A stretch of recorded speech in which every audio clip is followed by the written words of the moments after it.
नमस्कार प्रिय दर्शकों, एक बार पुनः आप सभी के सामने एक ज्ञानवर्धक और एक प्रेरणादायक प्यारी सी वीडियो लेकर हम हाजिर हुए हैं।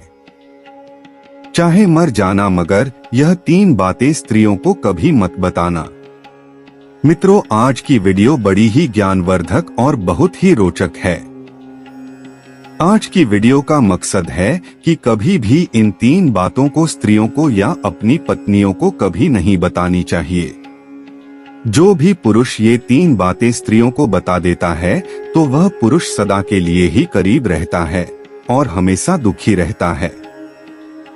तो प्रिय दर्शकों, वह कौन सी 3 बातें हैं जो पुरुषों को मरते दम तक अपनी पत्नी या स्त्री को नहीं बताना चाहिए?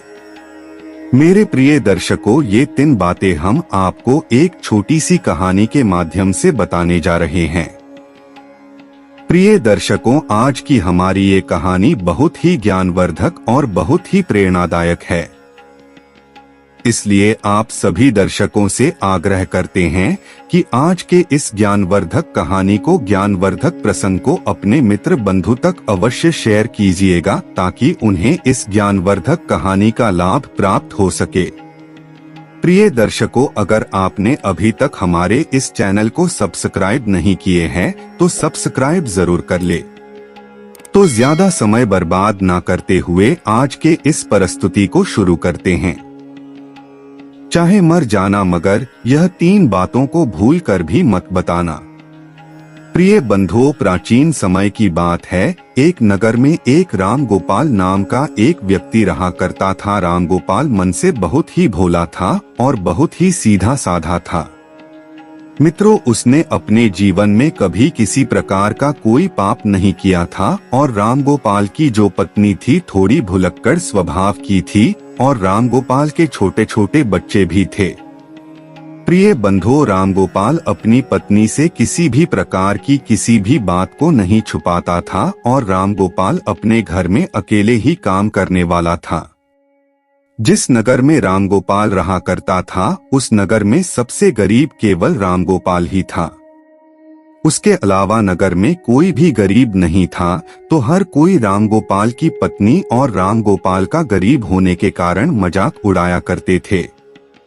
प्रिय दर्शकों, राम गोपाल अपने गांव में जो बड़े बड़े सेठ थे उनके यहाँ नौकरी क्या करता था और उनकी गायों को चराया करता था, उनकी भैंस चराता था और इसी वजह से राम गोपाल का घर का चल रहा था। उनसे ही 2 टाइम की रोटी मिल रही थी। परंतु एक दिन की बात है कि किसी कारणवश राम गोपाल जिस सेठ के यहाँ काम किया करता था उस सेठ ने राम गोपाल को बुलाता है और राम गोपाल से कहता है कि राम गोपाल, अब तुम्हें कल से आने की कोई जरूरत नहीं है क्योंकि हमने तुम्हारे अलावा किसी दूसरे को काम पर रख लिया है। इसकी वजह से अब हम तुम्हें नहीं रख पाएंगे और तुम्हारी जो पिछले महीने की पगार है उसे ही तुम ले जा सकते हो और यहाँ से जा सकते हो। उसके बाद राम गोपाल सेठ से अपने पिछले महीने की पगार लेकर अपने घर आ जाता है।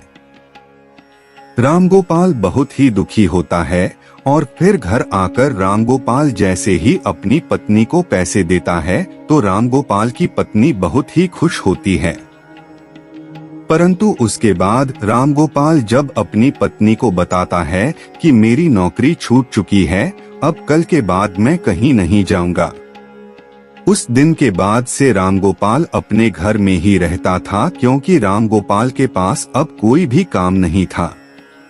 प्रिय दर्शकों, उसके बाद देखते ही देखते कई दिन बीत गए परंतु राम गोपाल को कोई भी काम नहीं मिल रहा था और घर में रखे हुए जो पैसे थे जो उसे उसके सेठ ने दिए थे वो भी धीरे धीरे खर्च हो रहे थे। उसके बाद राम गोपाल इस बात को सोचने लगता है कि अब हमारे घर का खर्चा कैसे चलेगा।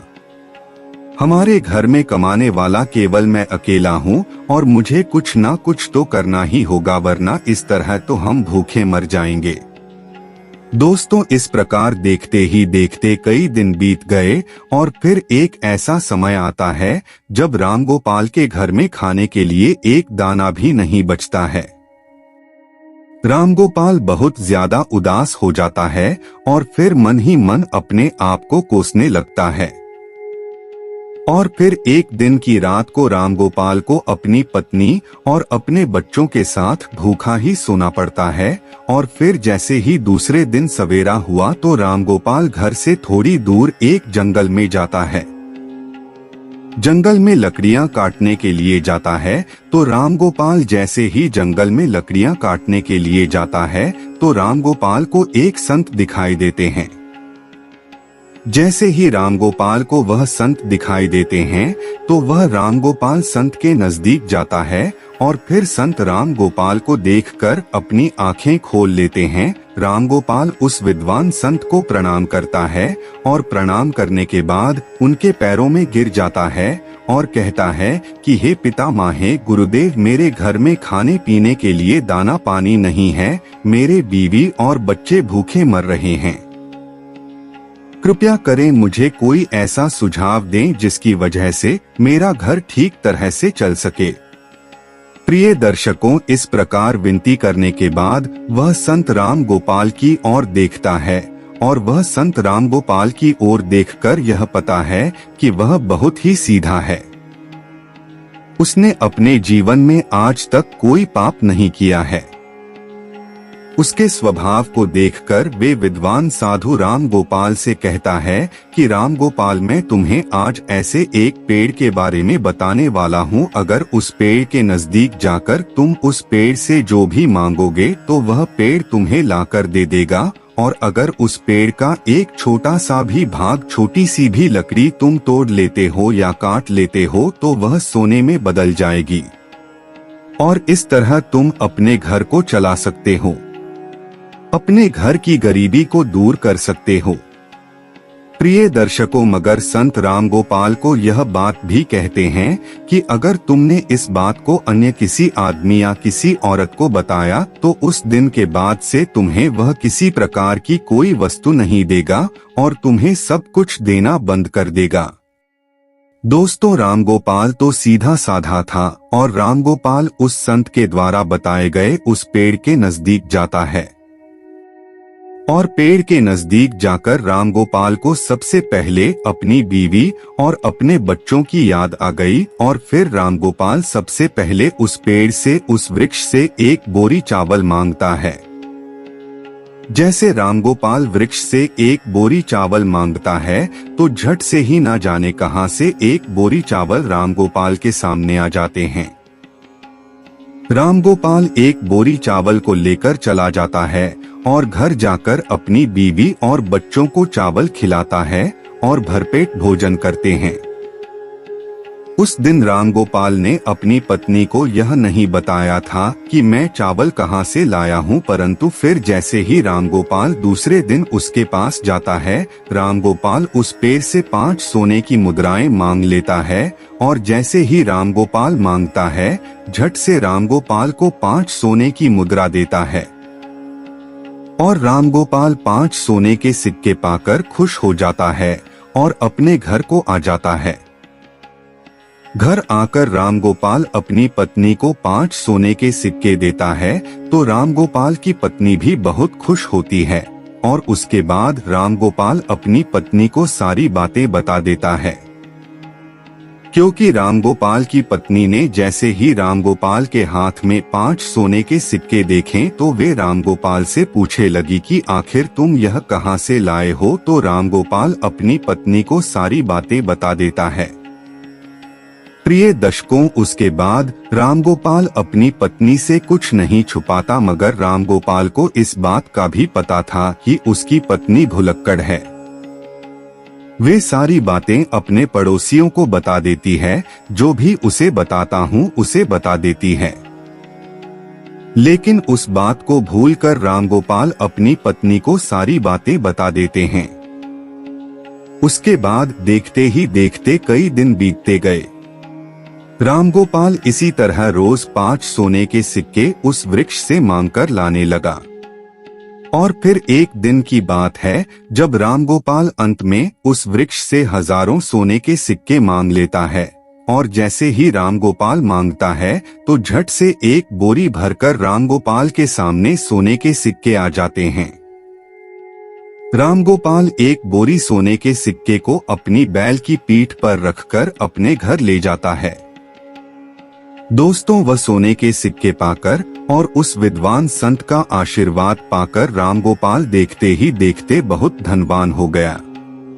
रामगोपाल के पास बहुत सारा धन हो गया। रामगोपाल जिस सेठ के यहाँ नौकरी किया करता था उससे भी ज्यादा तरक्की रामगोपाल ने कर ली और रामगोपाल उससे भी ज्यादा धनवान हो गए। दोस्तों, ये सब देख करके रामगोपाल के सारे गांव वाले दंग रह गए और वे सोचने लगे कि आखिर यह भुलक्कड़ स्वभाव का रामगोपाल इतना धनवान क्यों हो रहा है। दोस्तों, रामगोपाल से अगर कोई भी इस बात को पूछता कि तुम आखिर इतनी जल्दी धनवान कैसे हो रहे हो, तो रामगोपाल किसी को भी सच नहीं बताता था, क्योंकि रामगोपाल से विद्वान साधु ने किसी को बताने के लिए मना किया था। परंतु वे लोग रामगोपाल को छोड़कर रामगोपाल की पत्नी से इस बात को पूछने लगे। तो मित्रों, वो तो आपको पता ही है कि रामगोपाल की जो पत्नी है वे भूलकर स्वभाव की थी। उसके पेट में कोई भी बात नहीं पचती थी। तो रामगोपाल की पत्नी सारी बातें गांव वालों को बता देती थी कि आखिर मेरा पति कहाँ से धन लाता है। तो रामगोपाल की पत्नी सारी बातें उनको बता देती है। और देखते ही देखते रामगोपाल जब एक दिन फिर से उस वृक्ष के पास धन लेने के लिए जाता है तो वह वृक्ष रामगोपाल को धन नहीं देता है। रामगोपाल कई बार उससे मांगता है, मगर रामगोपाल के मांगने पर भी वृक्ष रामगोपाल को कुछ नहीं देता है। मित्रों, उस दिन रामगोपाल फिर से अपने घर जाता है और इस चीज के बारे में ज्यादा नहीं सोचता है, मगर जब रामगोपाल दूसरे दिन फिर से वृक्ष के पास जाता है तो उस दिन भी रामगोपाल कई घंटों तक उस वृक्ष से मांगता ही रहता है, मगर कुछ भी उसे प्राप्त नहीं होता है। फिर रामगोपाल निराश होकर वह सोचता हुआ अपने घर आ जाता है। तो रामगोपाल अपने घर आकर अपनी पत्नी से कहता है कि है भाग्यवान, आज मैं वृक्ष के यहाँ जाकर आया हूँ, मगर वृक्ष से आज मैंने जब धन मांगा तो वृक्ष ने कुछ नहीं दिया। कहीं तुमने किसी को वृक्ष के बारे में बता तो नहीं दिया। तो दर्शकों, रामगोपाल की पत्नी भुलक्कड़ स्वभाव की थी और वो अपने मन में किसी भी प्रकार की बात नहीं छुपाती थी और इसमें कोई संदेह नहीं है। तो रामगोपाल की पत्नी रामगोपाल से कहती है कि पिया जी, जब मुझसे गांव वालों ने पूछा कि इतना सारा धन तुम्हारे पास कैसे आ रहा है तो मैंने उन सबको बता दिया। दोस्तों, अपनी पत्नी के मुख से यह बात सुनकर रामगोपाल समझ जाता है कि हो ना हो यह सारी करतूत मेरी बीवी की ही है। उसके बाद में रामगोपाल अपनी पत्नी को बहुत डांटता है और फिर इस तरह से कई महीने बीत जाते हैं। रामगोपाल के पास जो धन था वह धीरे धीरे खर्च होता जाता है और देखते ही देखते रामगोपाल फिर अमीर से गरीब होने लगता है और देखते ही देखते फिर से रामगोपाल की स्थिति वही हो जाती है कि रामगोपाल के घर में खाने के लिए दाना नहीं बचता है। दोस्तों, एक दिन जब फिर से रामगोपाल की पत्नी और रामगोपाल और उसके बच्चे रात को भूखे सोते हैं, तब रामगोपाल अपनी पत्नी को कोसने लगता है और अपनी पत्नी से कहता है कि भुलक्कड़, यह सब तुम्हारी वजह से हो रहा है। अगर मैं तुम्हें ना बताता तो आज यह दिन नहीं देखना पड़ता।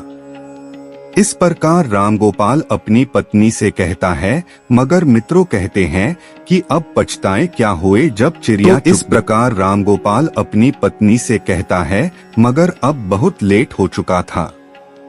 मित्रों, फिर एक दिन रामगोपाल उस संत को ढूंढने के लिए फिर से जंगल में जाता है, मगर रामगोपाल को वह संत विद्वान साधु उसे पूरे वन में पूरे जंगल में नहीं मिलता है। रामगोपाल को ढूंढते ढूंढते कई घंटे बीत जाते हैं और फिर कई घंटे बाद रामगोपाल को मिल जाते हैं। संत मिलते ही रामगोपाल उनके चरणों में गिरकर रोने लगता है, गिड़गिड़ाने लगता है और कहता है कि हे गुरुदेव, आखिर मुझसे ऐसी कौन सी भूल हो गई है जिसकी वजह से आप मुझसे रूठ गए हो। आप ही मेरे दाता हो, आप ही मेरे विधाता हो। हे विधाता, आप मेरी भूल को माफ करें, क्योंकि मेरी एक भूल के कारण आज मेरे बच्चे भूखे सो रहे हैं, मेरे संतान भूखे सो रही है। इसलिए हे भगवान, आप मेरी सहायता करें। मित्रों, उसके बाद वे विद्वान संत रामगोपाल से कहता है कि रामगोपाल, अगर ऐसी बात है तो मैं तुम्हें माफ करता हूँ, परंतु आज मैं तुम्हें एक बात बताने वाला हूँ और मेरी बात यह है कि कभी भी जीवन में ये 3 बातें हर पुरुष को अपनी पत्नियों को, अपनी स्त्रियों को नहीं बतानी चाहिए। जो पुरुष इन बातों को बताता है वो पुरुष हमेशा जीवन में सदा के लिए दुखी रहता है, सदा के लिए जीवन में गरीब रहता है। दोस्तों, उसके बाद विद्वान संत कहते हैं कि रामगोपाल, अगर इन 3 बातों को तुम आज से ही अमल कर लोगे तो फिर से तुम्हारे अच्छे दिन आ जाएंगे। तुम्हारे पास ठीक उसी धन तरह आने लगेगा जिस तरह तुम्हारे पास पहले था। तो प्रिय दर्शकों, वह संत रामगोपाल को पहली बात बताने लगता है और कहता है कि सबसे पहली बात यह है कि कभी भी किसी पुरुष को अपनी पत्नी को अपनी कमाई का जरिया नहीं बताना चाहिए, क्योंकि अगर आप अपनी पत्नी को एक स्त्री को कमाई का जरिया बता देते हैं और अपनी कमाई के बारे में बता देते हैं तो मैं उस कमाए हुए धन को खर्च करने पर रोक लगा देती है, अर्थात उस धन को बिल्कुल भी खर्च नहीं करने देती और साथ ही उसका माई के जरिए के बारे में पूरे गांव में ढिंढोरा पीट देती है और अपनी बड़ाई समझकर, अपनी तारीफ समझकर लोगों को बता देती, और जिसमें मानहानि एक पुरुष को ही होती है। दोस्तों, जिस प्रकार से रामगोपाल की पत्नी ने गांव के अन्य लोगों को कमाई का जरिया बताया था, ठीक उसी प्रकार किसी भी पुरुष को अपनी कमाई का जरिया और अपनी कमाई के बारे में कभी भी किसी स्त्री को, अपनी पत्नियों को नहीं बताना चाहिए।